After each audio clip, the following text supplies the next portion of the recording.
Hey guys, Angus here, got another Airsoft product review for you guys. Today we've got a gun review. Haven't done one of these in a while, and the thing we're going to be taking a look at today is actually one from the depths of my collection. Today's video review will be of the G&P M16A3 Airsoft AEG. It's a pretty cool gun. Let's get into this review.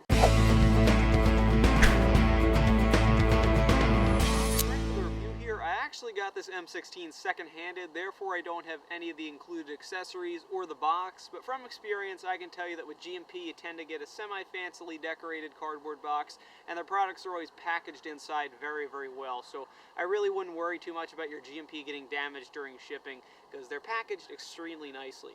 So without any of the included accessories or anything like that, we can hop right into the external and internal construction of this gun. If you know anything about G&P, they're known for very nice externals, and this gun is certainly no exception. It's built very well, feels rock solid throughout, there's no wobble really on anything, and overall it's nicely built externally. There are primarily metal pieces on this gun, a couple plastic pieces, obviously being your very long handguard here, your textured pistol grip down at the bottom, your buttstock for the AEG, and obviously that bright orange tip at the end of the barrel being made of a much cheaper plastic than the rest of the other parts I just listed. One thing to note is that this gun doesn't have a counterclockwise thread, it does have a 14mm clockwise thread, so if you have another gun, you get a suppressor for it, that might not work. As far as metal pieces on the gun go, your sling mounts are metal, your front triangle sight is metal, your outer barrel, upper and lower receiver, your carry handle, rear sight, butt pad on the back, they're all metal, so overall you get a good mix, primarily metal, and the gun isn't exactly that heavy though. I'd say it maybe weighs in at 7 or 8 pounds. Overall externals, built very nicely, feel great. Internally, you do get a metal version 2 gearbox. G&P internals, they're a higher end gun manufacturer. They're excellent. These guns out of the box have amazing rate of fires. With a stock 9.6, you're probably looking at maybe 1,000, 1,100 rounds per minute out of this gun out of the box. So the rate of fires are awesome, and the internals are pretty solid. The one thing to note though is my experience with G&P, you can get a really good one, or you can get kind of an one out of the box. So that is something to think about when you purchase it. Another reason some people might lean towards this M16 platform, you have a very long inner barrel. I believe it's 509 millimeters inside this gun, so quite a long inner barrel. Overall though, out of the box, the externals are solid and the internals are pretty darn good and good performing as well. Now another quick external tidbit, G&P, certain ones of them kind of have very nice kind of markings on the sides of their weapons. I believe this M16A3 is the zombie killer version, obviously hence the zombie killer emblem right there on the side. This is painted on, it's not engraved, and it looks pretty nice. On the opposite side of the gun's receiver, we have kind of a skull-like emblem, probably something to do with the whole zombie concept. Traditionally, these painted-on ones kind of fade away, but I can tell you I've had a G&P for 3 years, and the emblems on mine are still there. So these are painted on nicely, and they make a nice touch. Keeping things in the same area, some other markings you might have noticed were located a little bit back from the main zombie killer emblem on the gun's left side lower receiver. Now, this is actually really cool, and one of the things I really like about this gun. Here, all this writing is actually a really cool Bible verse. It's from Luke chapter 9. I just think that's awesome. Another thing that ties into the whole kind of religious faction here would actually be the fire selector switch, which is your standard M4 dial type. As you can see, when it's facing towards the front of the gun, instead of saying safe, it actually says pray. If you were to flip it up so that it's facing towards the sky and on semi-automatic, as you'd know from other guns, it's on psalm. If you were to flip it all the way back, onto full auto, here's my challenging speaking here, I believe it says aspergis, which is pretty cool. Again, it all ties into the religious factor around that fire selector switch. The selector switch itself isn't loose, it's not too tough, it's right in the middle, perfect, and I just think that whole area is very cool with the whole Bible verse and everything. It just looks awesome. Now, talking about another primary feature on the M16A3, let's talk about battery space. Now, obviously, with this big old full stock on the back of the gun, this is where your battery is going to go. Although I suppose you could wire this to the front if you wanted to and put it inside that big old handguard. Now, I love the gun, M16 platforms, because of the full stock. You can house a very large battery in here. As you can see, the butt plate on this gun is very nicely textured so that it will grip onto your shoulder a little bit better. Now, in order to access your battery compartment, you actually want to push down on this button and the door will swing open. It did it pretty easy that time, being favorable for me since I'm doing the review, but occasionally it can kind of bend your nail and really not want to come open. As you can see, you have a very spacious battery compartment in there. The only thing taking up extra space would be your large type connector. This gun does use the large type batteries. Of course, you always could get an adapter to go ahead and just use your standard small type. Keep in mind, use a smaller battery, it's going to rattle around in there, so I would definitely recommend you go all the way, get a big old beefy battery pack that'll fit in here and give you an excellent rate of fire and a great battery life. Once you've installed your battery, you can go ahead and shut everything up simply by closing the door. It'll lock with a quick snap, and your battery's in. This is not going to come open. I personally kind of guarantee it.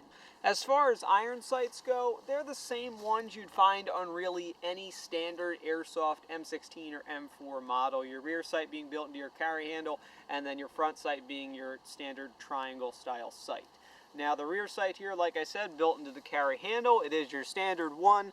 Back here in the rear, you can go ahead and use the dials, the one underneath, as well as the one on the side to go ahead and adjust for windage and elevation.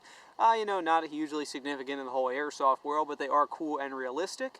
Also, you do have two apertures for the rear sight. As you can see, you have your open hole aperture now, but if you were to flip that down, you would reveal your pinhole aperture, obviously that being nice as well. The whole rear sight complex is constructed of metal, and therefore it's pretty nice. It's designed to line up with your front sight, which is just your standard triangle sight with the two sides blocking in a sight post, which is adjustable via front sight post adjustment tool.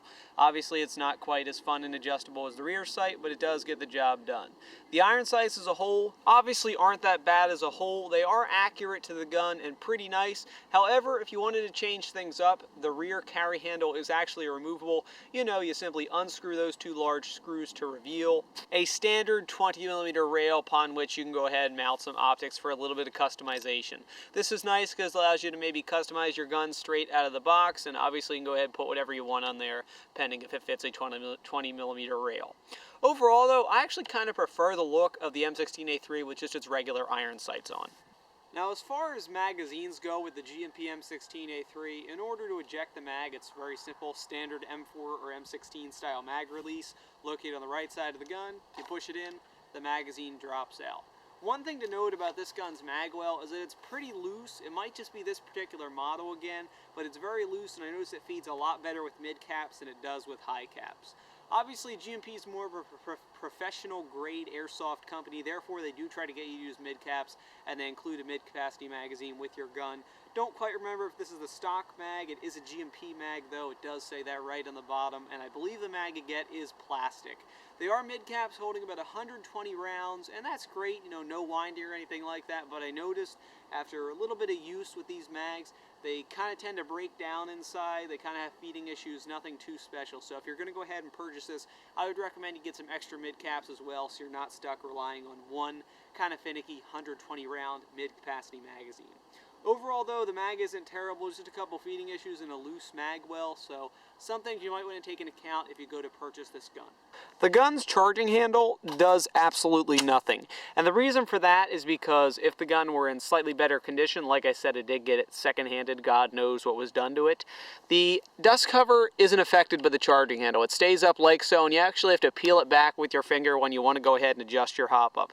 This is kind of a love or hate thing. Granted, you don't have to hold back the charging handle, but now you have to peel back with your fingernail and hold down the dust cover instead. So it's a love or hate thing. As far as the hop-up unit goes, GMP hop-up units are your standard kind of M4 hop-up units, and they're decent. They're not terrible, but they certainly aren't the greatest thing in the world.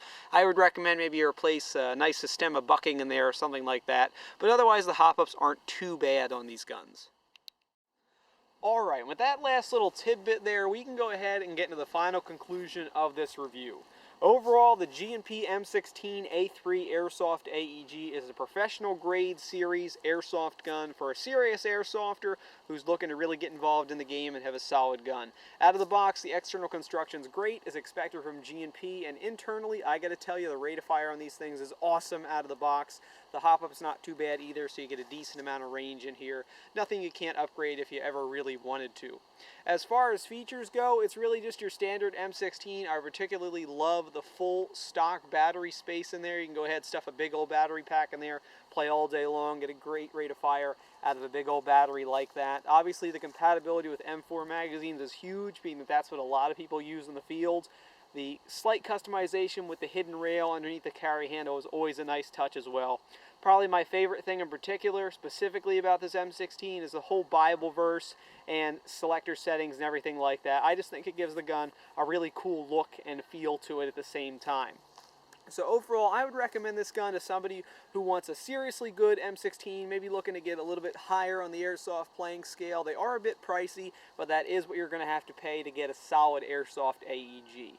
Overall, it's a nice gun, only a handful of complaints I have with it, so if you're looking for a solid M16, kind of the standard look, this might be a nice gun for you. Thanks for watching, guys. Please subscribe.